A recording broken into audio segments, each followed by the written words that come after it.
Hi friends, ಎಲ್ಲರಿಗೂ good afternoon. ನಾನು ನಿಮ್ಮ ಶ್ರೇಯ. ಇವತ್ತು ಮಧ್ಯಾಹ್ನದ ಊಟಕ್ಕೆ ಚಟ್ನಿ ಮಾಡ್ಕೊಳ್ಳೋಣ ಅಂತ ಅಂದ್ಬಿಟ್ಟು ತೆಂಗಿನಕಾಯಿ, ಕರಿಬೇವು, ಕೊತ್ತಂಬರಿ, ಕಡಲೆ ಬೀಜ ಮತ್ತು ಹುಣಸೆಹಣ್ಣು ಇಷ್ಟನ್ನು ಹಾಕ್ಬಿಟ್ಟು ಗ್ರೈಂಡ್ ಮಾಡ್ಕೊಂಡ್ವಿ.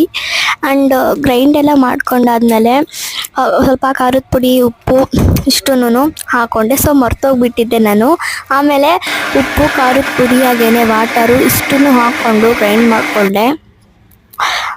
ಆ್ಯಂಡ್ ಗ್ರೈಂಡ್ ಮಾಡಿಕೊಂಡು ಅದ್ರ ಜೊತೆ ಕಾಂಬಿನೇಷನ್ ಚಟ್ನಿ ಮಾಡ್ಕೊಂಡಿದ್ದೀನಿ ಅಂತಂದರೆ ಗೋಧಿ ದೋಸೆ ಮಾಡ್ಕೊಳ್ಳೋಣ ಇವತ್ತು ಮಧ್ಯಾಹ್ನ ತಿಂಡಿಗೆ ಅಂತ ಅಂದ್ಬಿಟ್ಟು ಗೋಧಿ ದೋಸೆನ ಮಾಡ್ಕೊಡೋಣ ಅಂತ ಅಂದ್ಬಿಟ್ಟು ಗೋಧಿ ದೋಸೆನ ಎಲ್ಲ ರೆಡಿ ಮಾಡಿಟ್ಟಿದ್ರು ಮಮ್ಮಿ. ಆಮೇಲೆ ಅದನ್ನ ಹುಯ್ಕೊಂಡೆ.